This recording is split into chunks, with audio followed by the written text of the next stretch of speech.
Hello, welcome to my channel. My name is Lisa. Hope you're all having a wonderful and creative day. I'm so glad you joined me for the start of the yellow journals. So for today's video, we are going to start with creating the cover for the fabric covered yellow journal. And I have a different kind of closure that I would like to try for this one. In the past, a while ago, I made the two covers. I do have videos on it, but I didn't make these on camera. I just wrapped the fabric around those manila kind of envelopes and glued them down so that there is a front and a back. So what I'm going to do is I'm going to create a, I don't know what you want to call it, a elastic enclosure that comes from the back to the front when it's in here. It's going to be hooked in the back, and then it's going to be an elastic that is going to go over this. Now, I'm going to wrap it in fabric, the elastic, so it's not just elastic. And I'm going to show you, I'm hopefully going to be able to pull my sewing machine over here and show you how I sew that into here, because I've not done it yet, and this is going to be a trial and error for all of us.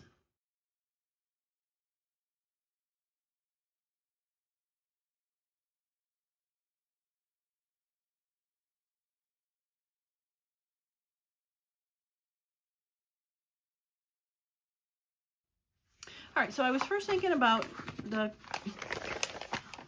strapping for it, and it's going to be a bit ruched, so it'll be kind of like a ruffle.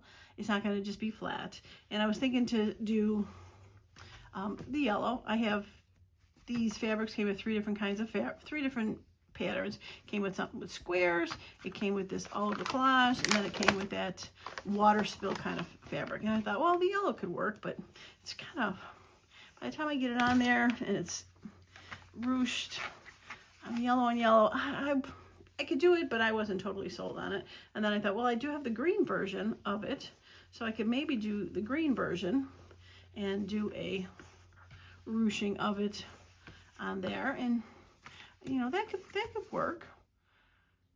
But then I saw this fabric, and I thought this was actually much better. I liked it because it has, it's got the green and it's got yellow undertones. There's a bit of sparkle on this side, and I'm not quite sure yet if I'm going to put the sparkle on the outside or the sparkle on the inside. This is the wrong side, this is the right side. So this is a bit more vibrant in color. Now the only problem with this piece is it's too small to do the ruching and too wide. So I'm thinking I should be able to rip this in half and sew the two ends together, and it should be long enough, because for ruching, gathering, whatever you want to call it, you want to have 2.5 times your finished size to get a good ruching. Now we got this measurement from when I was at Joann Fabrics, and people would want to make like a skirt, like a ruffled skirt. So if the waistline was 30 inches, you'd want the fabric to be 2.5 times that. So you would have 60 plus half 30 is 15. You'd have 75 inches of fabric, and by the time that ruched down, you'd have a great ruffle. So 2 to 2.5, depending on how, and that's the same guidelines that you would do for drapes, where you would do the size of the window, 2 to 2.5 times, depending on how fluffy you want the gathers. So being this is like 1 1/4 split in half, it's about 2.5 times. So it was like perfect for the size I found. So I'm gonna rip this in half, and then we'll eventually sew the two ends together. And I think it'll be fine sewing the two ends together, because since it's ruffled, you won't see the gather or the connection. All right, best way to cut fabric is to rip it. It rips straight, it rips on grain, and it should be good. So we will sew those two ends together, and then we will fold this in half and sew it into a ruching, and then sew it into there. All right, so I'm going to pause the video and see if I can set up my sewing machine so we can view the process. All right, so I have brought my sewing machine over here, and this filming is going to probably look a little awkward, but it's the best I could do to get you to be able to see everything that I did. Now, I did do a quick sew of the two pieces together, just a straight stitch, nothing fancy. Now, what I'm going to do next is I'm going to fold the fabric over, and if I was downstairs by all my sewing stuff, I have little clips and pins, and of course I didn't bring any of that up, so I'm going to use, I think, my little teeny tiny Tim Holtz attachers to close the fabric, just to kind of hold it as I go. And the other thing I'm going to do is I am going to put the elastic in here while I sew, so that it's easier to reverse the tube and pull the elastic through. You can sew a tube and then feed the elastic through, or you can do it the opposite way. So I'm going to do it this way, and I'm not sure how much elastic I'm going to need, so I'm just going to keep it attached. Of course, I have no pins, but I think a bulb pin will work. So I'm going to attach a, actually I think I'm going to leave some extra hanging out here.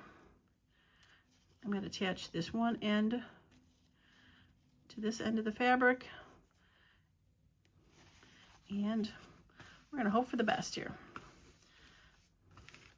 All right, so like I said, we're going to just fold this fabric over, and we're just going to use a tiny attacher just to hold it in place until I get a chance to sew it. And I probably don't even have to do it as I kind of hold it, but, and I'm not sure how those are going to work. I just want to make sure it's held in place a little bit since there's elastic in the center of it. Now I do have these two that I could use. I just thought those might be a little bulky, but that seems to want to work too. Just need something, like I said, pins, attachers. I just really want to make sure that that elastic is out of the seams way while we're doing it, because we don't want to sew the elastic in. We want it to be free flowing inside of the tube. All right, I think we get one more down here, and we'll call that good. All right, so I have the elastic stuck inside, so I'm going to come through and I'm going to sew down the outside and make this as a ruching. So I'm going to pause the camera for a second, so I can move the camera so it is in view of the sewing machine. All right, I am back. So I am going to sew, and I'm not going to be talking while I'm sewing because I have a feeling this is going to be too loud because it is really, really close to the machine, and I'll have to edit out the sound for you. But basically, like I said, I'm just going to sew down the edge of this, taking the pins out as I go, and I'll be back when this is all sewn. I think I might also move over my needle just a little bit so it definitely gets near the end, and feel, like I said, feel where the elastic is as I'm sewing so I don't sew over it. So here we go.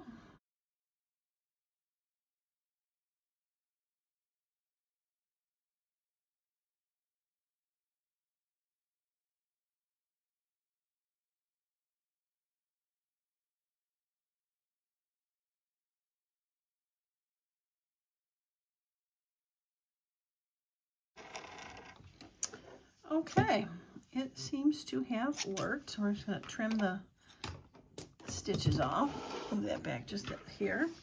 All right, so we are going to take, since this is attached on this side, I'll get rid of the strings. We should be able to, in theory, push this inside of the tube and pull the other side out. So we're gonna go ahead and scrunch this down. And we need to reverse, push this inside. Oop, not showing you. We need to push this inside. There we go. Come on. Now, usually I have a bigger pin to do this. I could grab the head of the pin, but proper tools is not overrated. Once, it really is the fiddliest part, is to get it first turned inside so that it can flip onto itself. There we go. I feel it moving now. And once you do that, you should be able to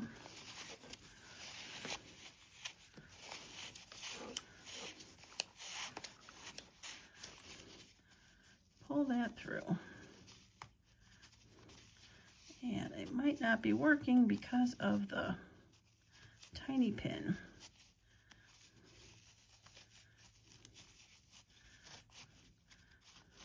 Ah, there we go. Now I think it's working.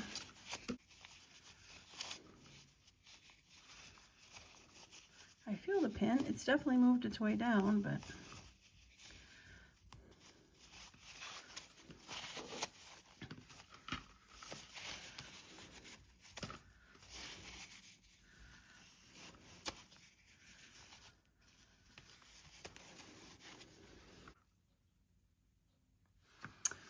all right, that did not work.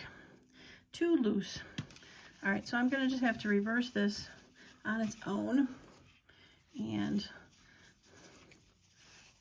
I have started a good portion of it. I can just get my stick in there. There are tube turners out there in the world. You can also use a straw. Probably should start this from the beginning, but all right, once you get the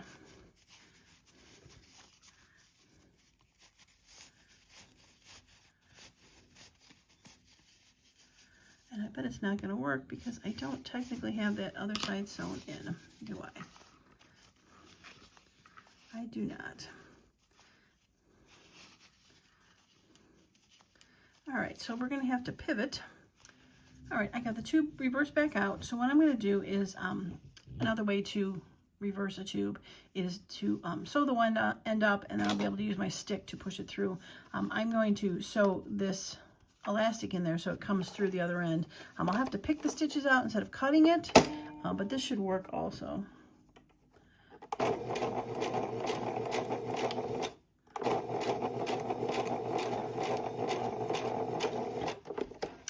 Now I didn't backstitch on this because I don't want to lock the stitches in, because I will be cutting those out, because I do need the end to be open so that the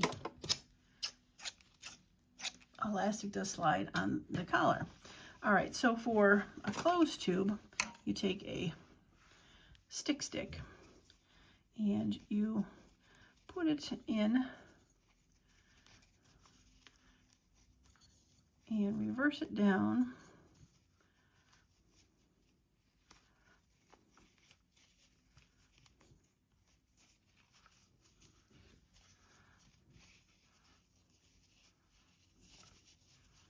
The hardest part is to get these guys started. Once it's started, though, it's usually a little bit easier, but they can be kind of finicky to start.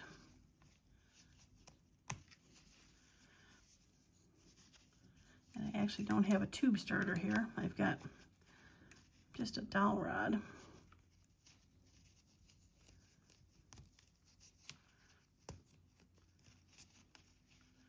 But as I've said before, I like to keep it real on the channel and show you what I do exactly.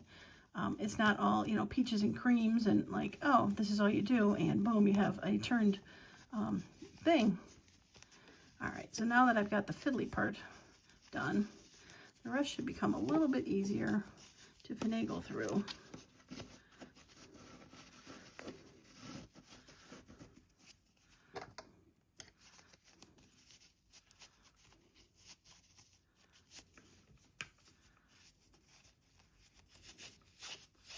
There we go.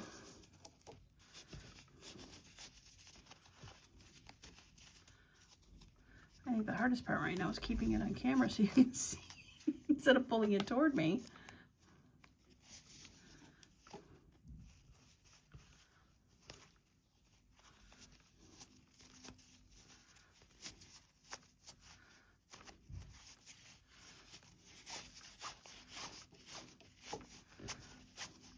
All right, so now we've got the end that is sealed, and we can take the stick out and pull the rest through.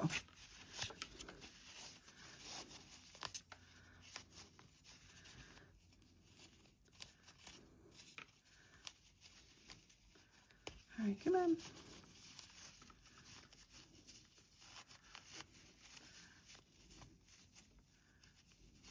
I think it's stuck on the seam. Yep, it's stuck on the seam. Seam doesn't want to turn under as easily as the regular fabric does. There we go. Okay. Whew. All right, it's a bit of work, but in the end, all is well. Now, if you wanted to take a iron and flatten this out, we can do that in a bit too. You could probably finger press it too once it's all said and done. But there we go. So the next thing I'm going to do, probably do this off camera, is I need to cut these stitches away that are in here. I might be able to do it on camera.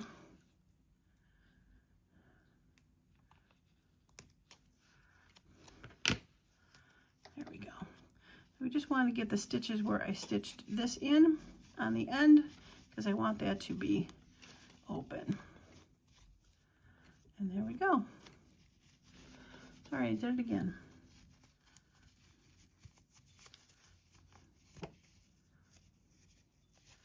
All right, so now we have one set of that where we can end up, we'll scrunch it in. All right, I'm going to pause the camera and get this flattened out a little bit and get it set up so we can sew it inside of the cover. All right, I am back. So I have like finger pressed this fairly well, so it is flat. And I have left this end, the huge piece attached, because I'm going to end up pulling it when we sew the second half on, pulling it so it's not all loose, because I don't want to cut it here, because then this piece is not gathered, it is flat. We want to be able to pull it so this piece ends up being all ruffled. All right, so I have my cover here. I have put a little bit of glue in the center so that it is not fully glued in, but hopefully it's not going to shift too much when I sew it. All right, so we're going to flip it over. Sorry, I hit the camera. We're going to flip it over, and we're going to start by sewing this into between the two covers on the bottom. So if the book is folded this way, we're going to do it on the back cover on the bottom. All right, so I'm just going to put it in here. Put it in there, just about, you know, half an inch or an inch, just so it catches. I'm not going to put it on the end. I could, but if I want to put photo corners on there, or not photo corners, book corners, I don't want that getting caught. So I'm going to move it in so that I can leave enough room for a book corner. And we're going to start sewing this side up, and I'm going to sew it around to the top part, and that's when I'll start talking again to explain how we will go ahead and do that. So I will sew with no sound.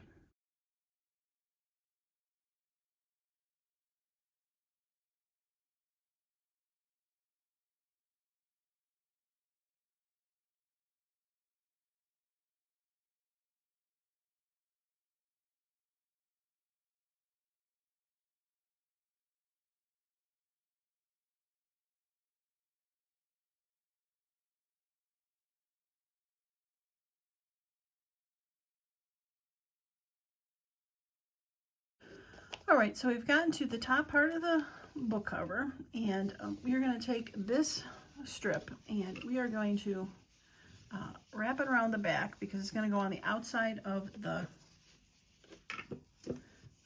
cover, and we want to keep it straight. All right, and we're going to pull this so that it is fluffed, ruched, whatever you want to call it.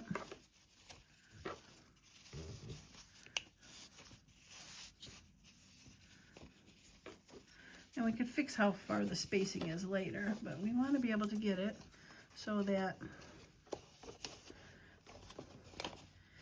it is, when it goes in here, that it is tight but not pulling on it. And it is kind of a battle to pull it, but not pull it too tight. And we do want the fabric to go inside, so probably take this out and make sure it lies flat, and then come back and just start sewing from that spot again. Probably not the worst thing in the world. Okay. All right. So, like I said, I've got that pulled. Oh no, did I lose the elastic? Whew, it's right there. Don't lose your elastic. There we go. All right. So we want it snug when we sew it in, because we want to be able to use this as a closure on the end, but we don't want to have it like so it starts, see how it's hard. We don't want it to start pulling that up, but we want it snug.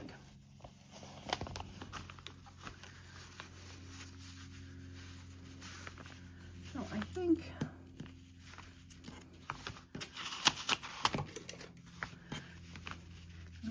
once it's in, that is it.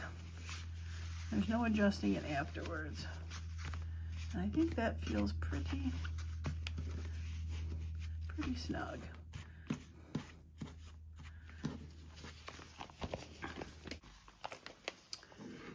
Okay, so now that I've determined how long I need the elastic to be, I make sure that it's pulled snug, and we're going to tuck a little bit of the fabric in like we did for the bottom part, and we want to make sure that it is far enough back from here, and we're going to wrap it and tuck it inside, and we're going to sew on it. Now the crucial part is you don't want to sew across that, so we're going to have to pull this out and sew over it and kind of do a swim maneuver to get this sewn in there. So I sewed to about there.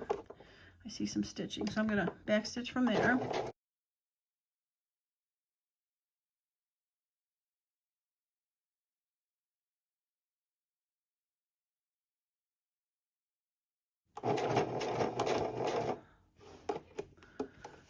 Okay, now we're going to swing it around to do the final side, and I'm going to pull this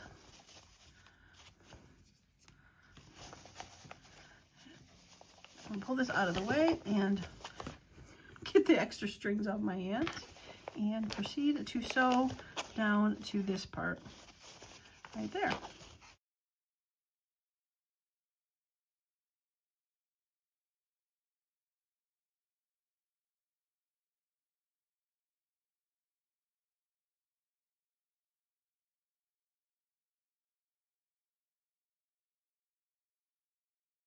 Okay, now that we've done the swim dance, let's get out everything from underneath here.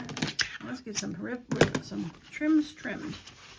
All right, it looks like I did not pull this tight enough. All right, we are all sewn in. So I think I should have made this tighter. This is what happens when you do it for the first time ever on camera instead of testing it, like some of those professional YouTubers do. But again, as I've always said, my channel is real. I do it, I make the mistakes, so next time it's better, and hopefully the first time you do it is even better because you've seen the mistakes that can be made. So is this perfect? No, but it is sewn, like I said, it is sewn on the back of the cover with that on there. I really do love that green and yellow. I think there's no mistake that is perfect. And then when this folds, and I get it all sewn in with stuff. It's folded good. I haven't actually folded it yet completely. When it gets sewn with stuff, and this gets wrapped around to the front to close it, it actually closes it really fine. I don't think there's a problem. And when it starts getting gator mounts, I think this is still going to hold it without a problem. So I love it, even though I probably would have made it just a tad tighter because it feels a bit loose when it's on the back.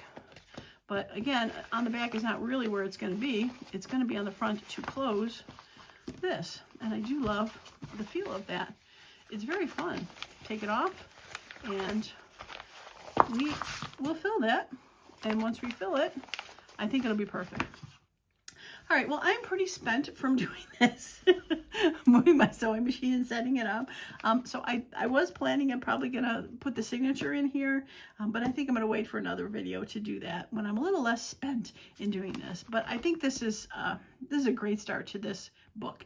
I'm very excited how it looks. And hopefully, like I said, you learned something to do and that you will try this yourself. I'm definitely going to do it again. I love how that looks. I love how it feels. Like I said, I'll probably just make it a little bit tighter. I won't try to do it on camera, looking through a camera and sew it either, because that was hard to do, for sure. Sewing through a camera is very hard to do. But I do love how it came out. And like I said, if I did it again, I would probably try to make it a little tighter. I didn't want to pull it too tight. Like I said, as I was doing it, I didn't want it to start pulling on the cover, but I think I overcompensated for that a little bit for it. So I definitely could have pulled a little bit more. But I think, like I said, by the time it starts to gator mouth, I think it's going to do exactly what it needs to do. Okay, well, that is going to be it for today's video. I hope I inspired you to go out and do something like this, or just try something new, because, you know, you don't know if you can do it until you try it. So if you like the video, a thumbs up would be awesome. Subscribe to the channel if you want to see how this yellow journal ends up becoming the gator mouth that I'm hoping it will become. And hit the subscribe button. That's going to be it for me today. I hope you all have a wonderful and creative day. Bye now.